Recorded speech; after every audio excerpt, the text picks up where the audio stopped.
अस्सलाम वालेकुम स्टूडेंट्स, क्या हाल है? उम्मीद है खैरियत से होंगे।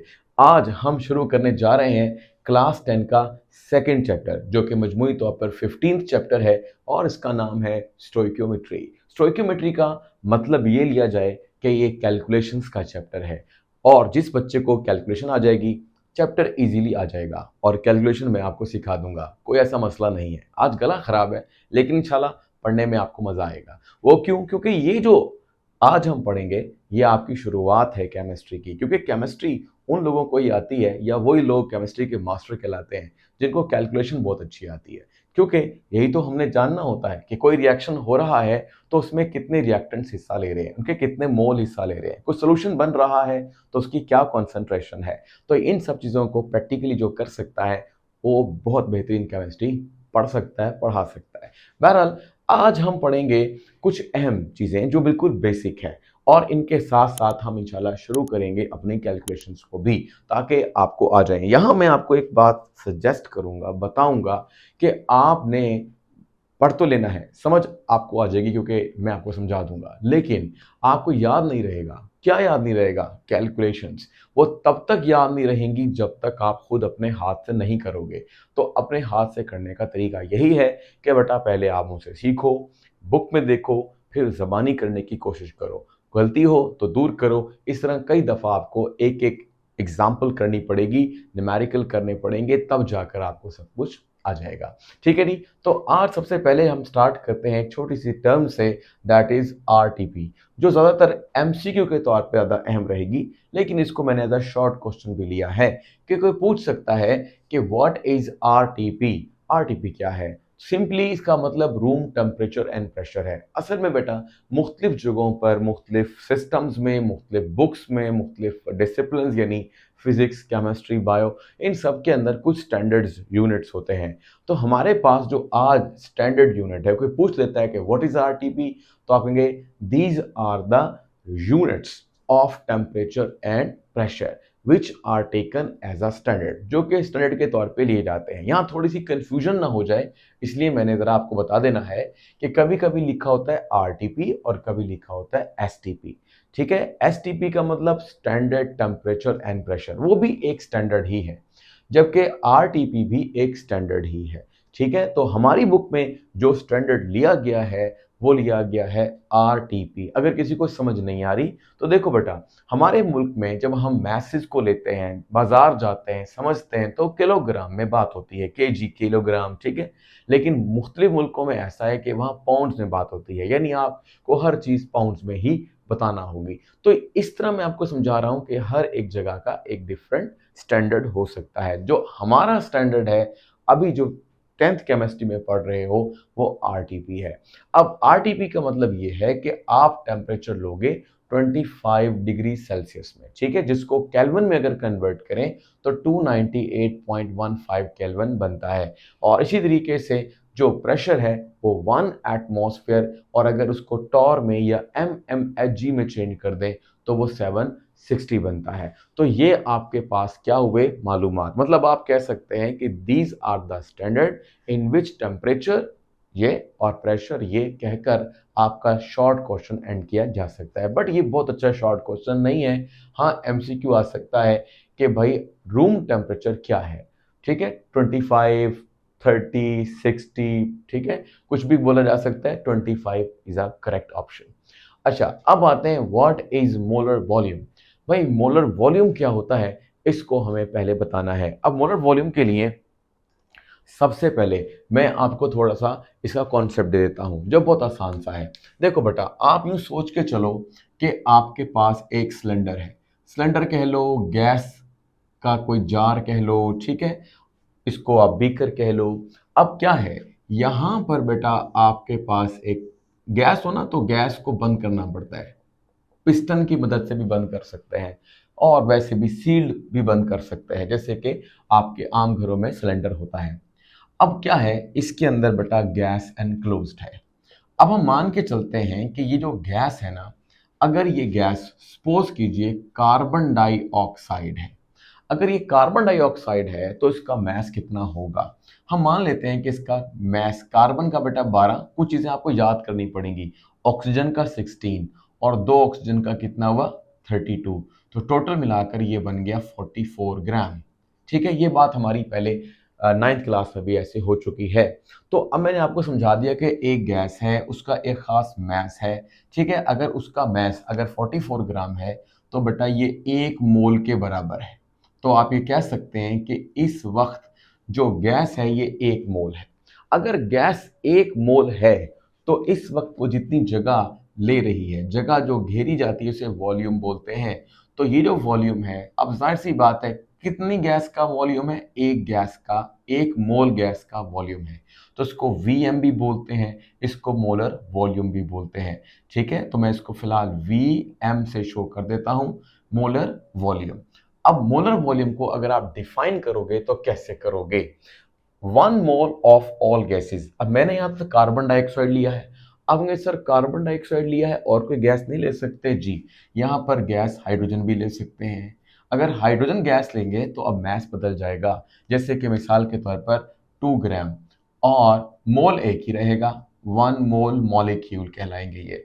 तो ठीक है, और अगर 1 ग्राम लेते हो हाइड्रोजन तो वो 1 मोल एटम्स कहलाते हैं। अच्छा, वो थोड़ी कहानी लंबी है, बट आपको एक बात समझनी है कि मैसेज तो बदल जाएंगे लेकिन मोल सेम रहेंगे। अब आपको बात बिल्कुल ये याद कर लेनी है, चाहे गैस कार्बन डाइऑक्साइड हो, हाइड्रोजन हो, अमोनिया हो, कोई भी गैस हो, अगर वो 1 मोल है तो जितनी जगह वो घेरेगी वो उसका मोलर वॉल्यूम कहलाएगा। यही चीज आपकी बुक ने ऐसे लिखा है, 1 mole of all gases occupies आ 1 मोल जो घेरता है वॉल्यूम, और उस वॉल्यूम को हमने एक क्या दे दी है, एक नंबर दे दिया है, एक फिक्स्ड वैल्यू दे दी है। जैसे हमने 1 मोल के लिए एवोगैड्रो नंबर फिक्स किया हुआ था 6.02 इंटू 1023, वो पार्टिकल फिक्स किए थे ना, अब हम वॉल्यूम को फिक्स कर रहे हैं और ये आपके पास 24 डी एम क्यूब है। यानी कि अब चाहे गैस कोई भी हो, सारी गैसेस के लिए जब वो 1 मोल हो तो जितनी भी जगह वो घेरेंगी वो हमेशा 24 डीएम क्यूब होगा एट आरटीपी। ठीक है, this is called molar volume.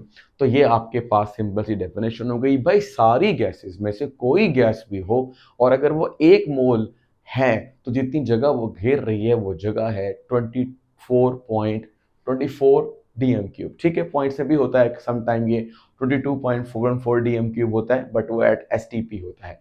तो आप कंफ्यूज ना हो, बस आप वो याद करें जो आपकी बुक में है। अच्छा भी, अब ये तो आपको समझ में आ गया कि अगर हमें कोई भी गैस 1 मोल मिलेगी तो उसका वॉल्यूम इतना होगा 24 डीएम क्यूब। तो उसका फायदा क्या है, तो यहां पर बेटा आ रहा है, the concept of molar volume is useful because it enables us to calculate the number of moles. हम नंबर ऑफ मोल कैलकुलेट कर सकते हैं और हम मैस कैलकुलेट कर सकते हैं गैसेस का, if we know the volume. यानी अगर हमें ये वॉल्यूम पता चल जाए कि कोई गैस कितनी जगह घेरती है, जरूरी तो नहीं है ना वो गैस हमेशा इतनी जगह घेरे, गैस ज्यादा या कम भी तो हो सकती है। लेकिन इस कॉन्सेप्ट से हम क्या कर सकते हैं, वॉल्यूम जितना भी है गैस का मालूम कर सकते हैं। जैसे सपोज कीजिए अगर हमें एक एग अंडे की कीमत पता चल जाए, एक अंडे की कीमत पता चल जाए तो हम 2 अंडों की कीमत भी बता सकते हैं, हम 10 की बता सकते हैं, हम 100 की बता सकते हैं। तो समझो 1 मोल गैस का वॉल्यूम पता चल गया।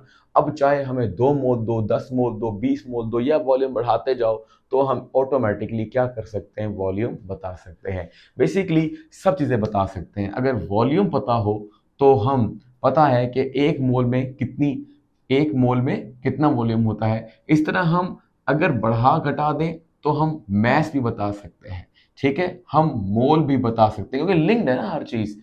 तो वॉल्यूम, वॉल्यूम या मोलर वॉल्यूम कह लो और फिर मैस कह लो, आज इनके दरमियान हमने ताल्लुक को पढ़ना है।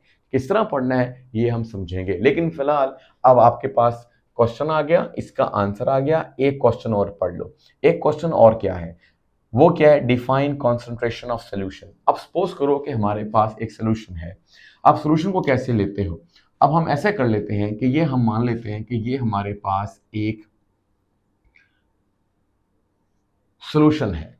अब सोल्यूशन के 2 हिस्से होते हैं, एक हिस्सा वो जो ज्यादा मिकदार में होता है, आप सबको पता है वो क्या है, दैट इज कॉल्ड सॉल्वेंट।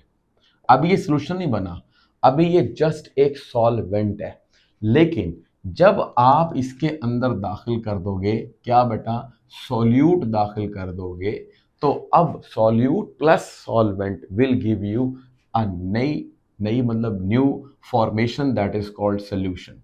तो सोल्यूशन जो बनता है वो दो चीजों से बनता है, सॉल्वेंट और सॉल्यूट से। अब जो कॉन्सेंट्रेशन है ना, ये वाली कॉन्सेंट्रेशन, इसका मतलब आप ये लोगे कि सॉल्यूट की मिकदार दो तरह से ली जा सकती है, ये ग्राम्स में भी ली जा सकती है, ये मोल्स में भी ली जा सकती है, दो चीजें हैं, ठीक है, ग्राम में भी और मोल्स में भी सॉल्यूट की मिकदार। और सॉल्वेंट की मिकदार भी इस तरह ली जाती है, लेकिन हमारी बुक में फिलहाल सॉल्वेंट का तस्करा ज़्यादा नहीं है। अभी हम बात करेंगे किस चीज़ के बारे में, हम सोल्यूशन की। तो सोल्यूशन को हमने हमेशा वॉल्यूम की शक्ल में लेना है। तो समझो ये आपके पास एक सोल्यूशन बन गया जिसमें सॉल्यूट भी दाखिल कर दिया गया है, और सॉल्यूट के दाखिल कर देने के बाद जो सोल्यूशन बना है वो वॉल्यूम में हम तस्वर कर लेंगे। अब आपको ये बात समझ में आ गई। यहाँ अगर आपको नजर नहीं आ रहा तो थोड़ा सा मैं लिख देता हूँ, मोल्स लिखा है मैंने। हाँ जी, अब देखो बेटा, सॉल्यूट को ग्राम में लेंगे या सॉल्यूट को मोल्स में लेंगे। अगर सॉल्यूट को ग्राम में लेंगे तो जो कॉन्सेंट्रेशन होगी उसका यूनिट होगा ग्राम पर डीएम क्यूब। सर समझ नहीं आई बात की। देखो सॉल्यूट को लेंगे ग्राम में तो ग्राम लिख लो ऊपर, और नीचे सोल्यूशन बन गया, सोल्यूशन को किस में लिया है, वॉल्यूम में। अगर आपको ग्राम का मसला समझ नहीं आ रहा, आप ग्राम की जगह मैस तस्वर कर लो। अब इनके यूनिट्स लिख लो। अब मैस की जगह आप लिख लो ग्राम, ये उसका यूनिट है, और वॉल्यूम की जगह लिख लो डीएम क्यूब, और ये इसका यूनिट है। तो यही बात आपको समझाई गई है कि ग्राम पर डीएम क्यूब लिया जा सकता है। और इसी तरीके से अगर हम सॉल्यूट को ले रहे हैं किसके अंदर, मोल में, किसमें ले रहे हैं, मोल्स के अंदर, तो फिर हम ये कह देंगे कि अब इसका यूनिट है मोल पर डीएम क्यूब। ऊपर सॉल्यूट नीचे सॉल्यूशन, और ये बात हो गई यहां पर खत्म। अब आपको यहां समझ में आया कि कॉन्सेंट्रेशन क्या है। कॉन्सेंट्रेशन क्या है, अमाउंट ऑफ सॉल्यूट, सॉल्यूट की वो मिकदार dissolve in the given amount of solution, जो किसी एक खास सॉल्यूशन में डाली गई हो, हल कर ली गई हो, और इसको आप सॉल्वेंट भी बोल रहे हो तो सॉल्वेंट में हल कर ली गई हो, दोनों तरह किताब में लिखा है, इज कॉल्ड कॉन्सेंट्रेशन। यानी सॉल्यूट की मिकदार सॉल्यूशन के अंदर कॉन्सेंट्रेशन कहलाती है। यूनिट बता दिए, ग्राम पर डीएम क्यूब भी हो सकता है अगर आप सॉल्यूट को मैस में और सॉल्यूशन को तो आप वॉल्यूम में ले रहे हो, और दूसरा मोल पर डीएम क्यूब जब आप सॉल्यूट को मोल में और सॉल्यूशन को तो वही वॉल्यूम में ले रहे हो। तो आपको ये समझ में आया, तीन यहाँ पर शॉर्ट क्वेश्चन हो गए। एक तो समझो छोटा सा शॉर्ट क्वेश्चन है, what is RTP, second one is what is molar volume, and third one is define concentration of solution. अब आते हैं अपने मैथमेटिकल पोर्शन की तरफ। यानी ये वो जगह है जो आपने अच्छी तरीके से तैयार करनी है, और यही आपके लिए बड़े मज़ेदार बात बनेगी। जिसको मैथ आता है उसके लिए तो ये बहुत ही आसान है और उसको मज़ा आने वाला है, और जिसको नहीं भी आता वो सीख लेगा इंशाल्लाह। सबसे पहले आपने ये फार्मूलाज को तैयार कर लेना है। ये फार्मूला इंतहाई अहम फार्मूलाज हैं। ये आपको दिखने में चार नज़र आ रहे हैं, बट इनमें तब्दीली भी की जा सकती है, मतलब इनसे मज़ीद फार्मूलाज बना सकते हैं। जैसे मिसाल के तौर पर यहाँ लिखा है आपने मोल्स मालूम करने हैं, कब, जब आपके पास मैस और मोलर मैस मौजूद हो। मोलर मैस आपके पास मौजूद होता है। जैसे मिसाल के तौर पे मैंने कार्बन डाइऑक्साइड के लिए जो ये निकाला था ये मोलर मैस ही है, और ये भी हाइड्रोजन का मोलर मैस ही है, हाइड्रोजन मॉलिक्यूल का। तो बात इतनी सी है कि ये आपको आ जाएंगे इंशाल्लाह। तो इनमें सिर्फ मैस और मोल रह गए, यानी वो दो बातें करेगा, या तो मोल पूछ लेगा और मैस बता देगा, या मैथ्स पूछ लेगा और मोल बता देगा। हमारी बुक में जो जो कुछ होगा मैं उसको साथ साथ लेके चलूंगा, आपको समझ में आ जाएगा। फिर यहाँ देखो, ये आपके पास मोलर वॉल्यूम तो वही होता है जो आपको आता है 24 डीएम क्यूब। तो यहाँ पर दो बातें हैं, या तो वॉल्यूम आपको दे देगा और कहेगा नंबर ऑफ मोल मालूम करो, या वो वॉल्यूम पूछ लेगा और नंबर ऑफ मोल्स आपको दे देगा, गिवन होगा। बस ये अगर देखो बेटा, अगर आपको ये मालूम करना है तो वॉल्यूम ये रहने दो और मोलर वॉल्यूम को यहाँ ला के मल्टीप्लाई कर दो। अगर मैस आपने मालूम करना है और मोल आपके पास पहले से मौजूद हैं तो बस मोलर मैस को ला के यहाँ मल्टीप्लाई कर दो, तो ये फार्मूला चेंजेबल होते हैं। बट इतना पहले याद करो, फिर इसमें जो चेंज होगा वो भी आपको समझा देंगे। अब है कॉन्सेंट्रेशन। अब कॉन्सेंट्रेशन का फार्मूला वही है जो मैंने अभी आपको यहाँ पे सिखाया। कैसे? मैस किसका है? सॉल्यूट का। हल किस में हुआ हुआ है? सॉल्यूशन में, यानी सॉल्यूशन को हम वॉल्यूम में ले रहे हैं। तो मैस वॉल्यूम में हल हुआ है और एक और कॉन्सेंट्रेशन का फार्मूला है जिसमें मोल वॉल्यूम में हल हुए हैं। तो इस तरीके से आपसे जो कुछ पूछें उसी तरह से उसका आंसर करना है। अब मैं आपको समझाता हूं कि इन फार्मूलाज को इस्तेमाल आपने कैसे करना है। अब आप आ जाएं अपनी बुक की तरफ।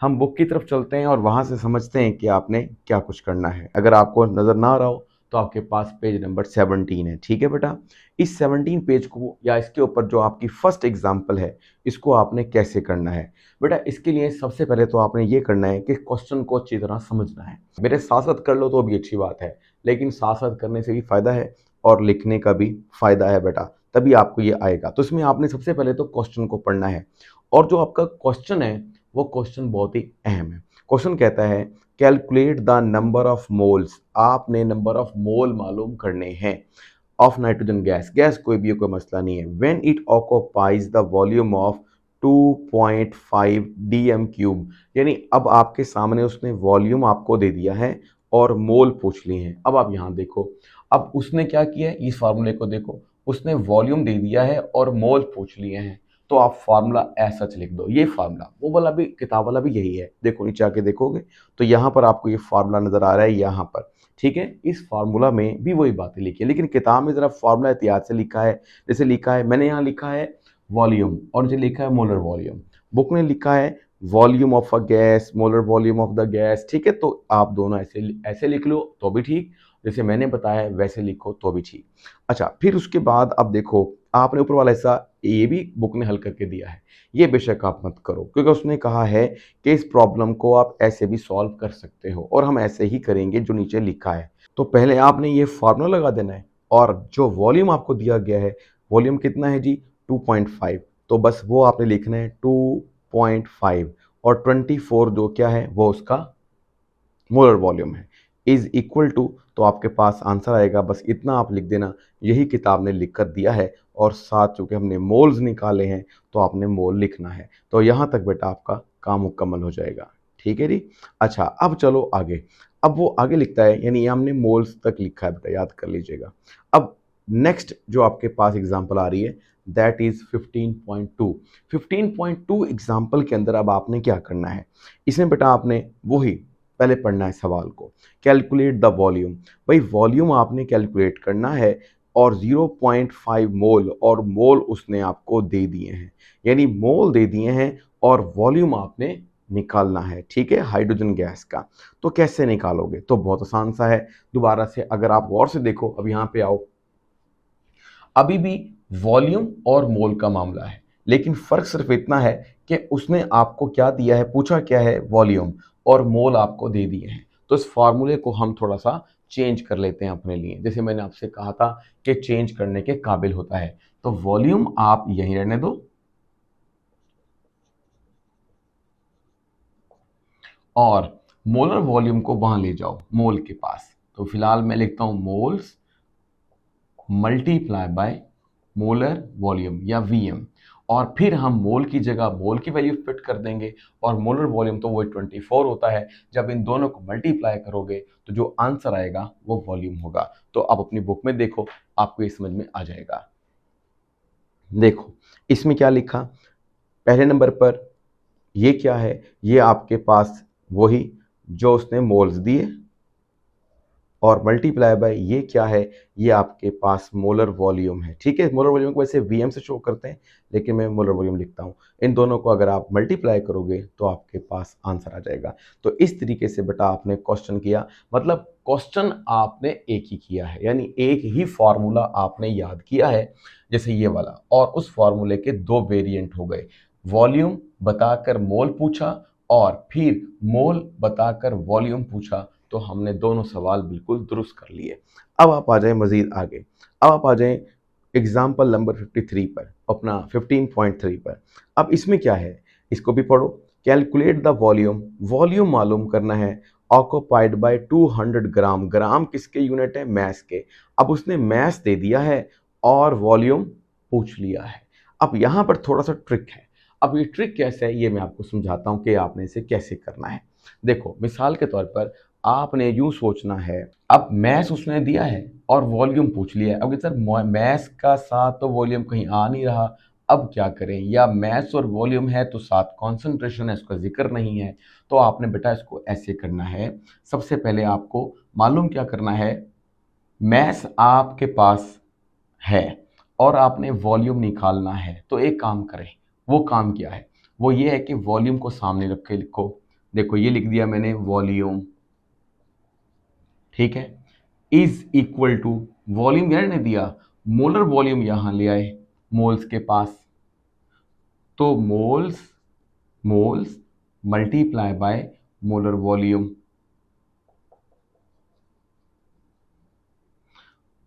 अब ये सर मैथ्स तो भी नहीं आया। अब आपने क्या करना है, अब आपने ये करना है कि मोल की जगह पर मोल का फार्मूला लगा देना है। कौन सा फार्मूला है मोल का, मोल का फार्मूला है मैस ओवर मोलर मैस। ये देखो मैं हटा रहा हूं और यहां लिख रहा हूं मैस जो किताब ने दे दिया है और मोलर मैस जो हम निकाल लेंगे। तो अब आपको एक नया फार्मूला मिला जो मैंने इन दोनों फार्मूलों से मिलाकर या फार्मूला से मिलाकर निकाला है। अब आपने इन फार्मूलाज में जस्ट वैल्यूज को पुट करना है और कुछ भी नहीं।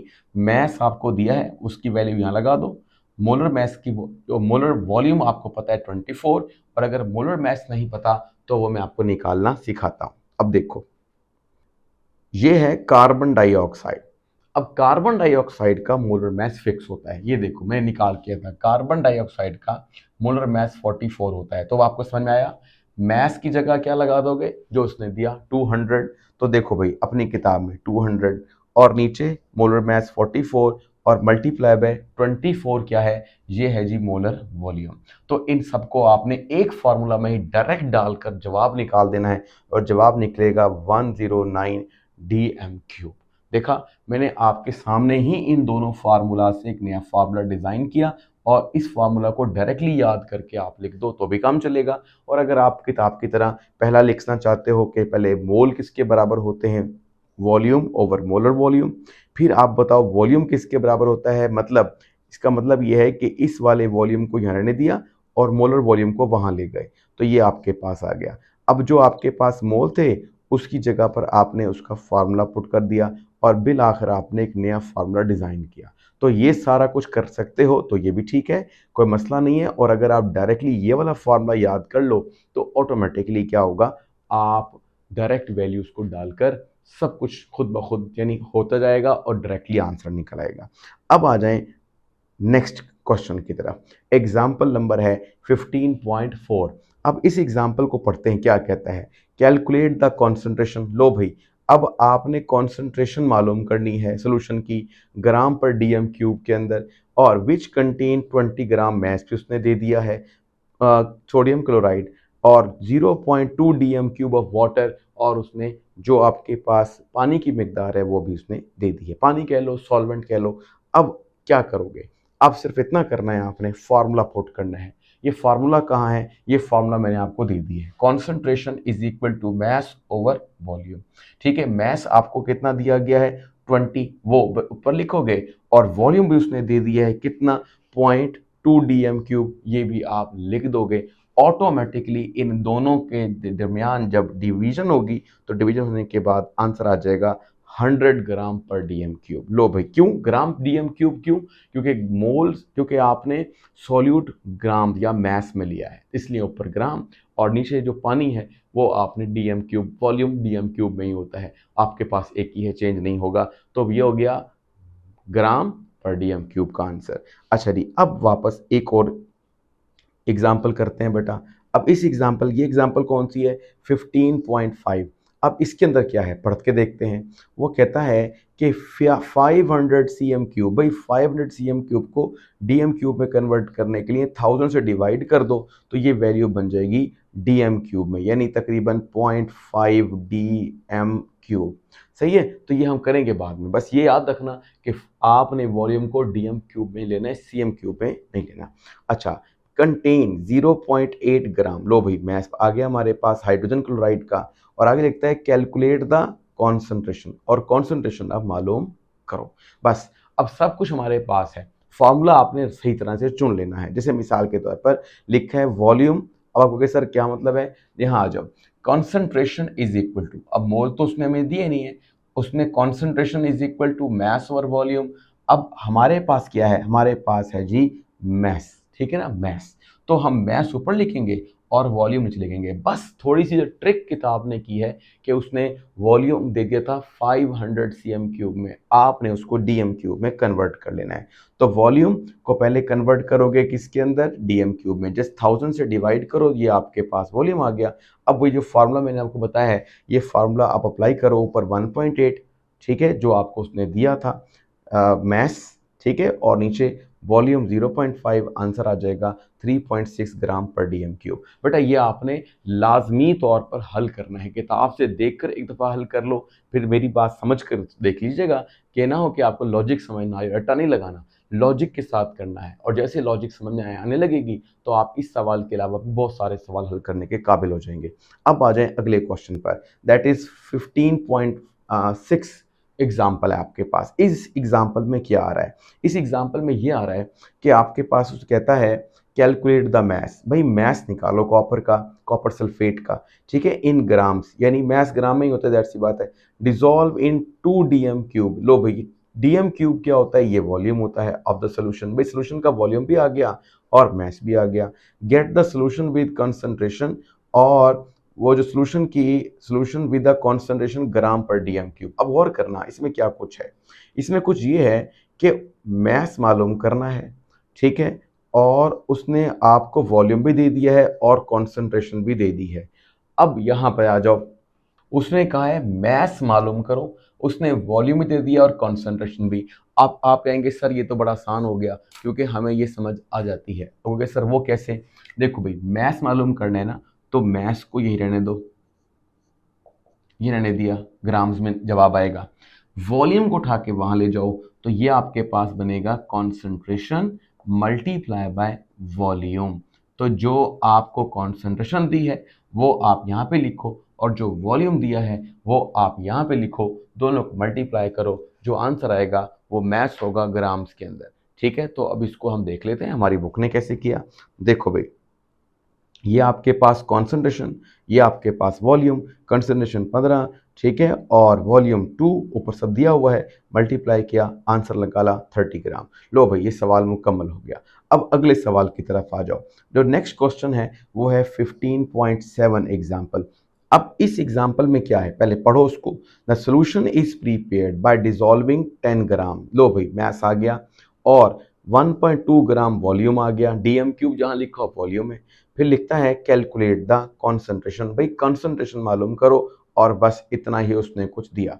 ठीक है, अब वो कहता है मोल पर डीएम क्यूब में निकालो, मोल पर डीएम क्यूब में निकालो। इसका क्या मतलब है, इसका मतलब है वो चाहता है कि आपके पास जो सोल्यूट होना वो मोल में होना चाहिए। ओके सर ये कैसे मतलब हुआ, अब उसने अगर हमें गौर से देखो तो क्या दिया है, उसने हमें दिया है जी मैस, ये रहा NaOH का उसने हमें दिया है मैस 10 ग्राम।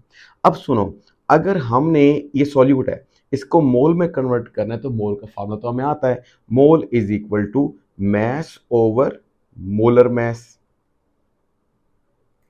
अब मैस कितना है, मैस तो उसने 10 ग्राम दे दिया, ये रहा 10 ग्राम, और मोलर मैस कितना होता है, तो यहां देखो सोडियम हाइड्रो ऑक्साइड, सोडियम का होता है बेटा 23, ये याद रख लो हमेशा के लिए, ऑक्सीजन का 16 और हाइड्रोजन का 1, ये मिलाकर हो गया 40, तो इसका मतलब है डिवाइडेड बाय 40। तो अब देखो 10 divide by 40 is equal to, अब उसने मोल निकाल लिए। अब आप यहाँ आ जाओ, फॉर्मूला ये लगा लो, आपके पास पहले मोल नहीं थे, आपने मैथ से मोल निकाला और उसको वॉल्यूम पर डिवाइड कर दो, तो देखो यही निकाला हमने 0.25 और डिवाइड बाय वॉल्यूम, तो आंसर आया 0.21 मोल पर डीएम क्यूब। जो कॉन्सेंट्रेशन है अगर आपने मोल में ली है तो मोल पर डीएम क्यूब, यहाँ देखो अगर कंसंट्रेशन सॉल्यूट की मोल में ली है तो मोल पर डीएम क्यूब, अगर कंसंट्रेशन के लिए आपने मैस लिया है सॉल्यूट का तो फिर ग्राम पर डीएम क्यूब। तो उसने दोनों सवाल किए, ग्राम पर डीएम क्यूब वाले भी और मोल पर डीएम क्यूब वाले भी। ठीक है,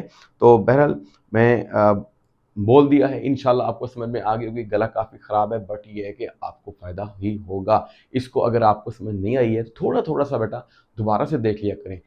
बाज़ों का वन टाइम आप जल्दी से देख लेते हो, नहीं समझ में आती, साथ-साथ करते जाओ, इंशाल्लाह सारे के सारे आपसे क्वेश्चन हो जाएँगे। तो आज हमने 15.1 भी कर लिया और 15.2 भी कर लिया। इंशाल्लाह 15.3 हम नेक्स्ट डे करेंगे। ओके बेटा जी, बाकी जो बच्चे नए आए हैं, सब्सक्राइब किए बगैर ना जाइएगा। इंशाल्लाह आपको यहाँ से बहुत ही अहम इन्फॉर्मेशन ही मिलेगी। अपना ख्याल रखिएगा।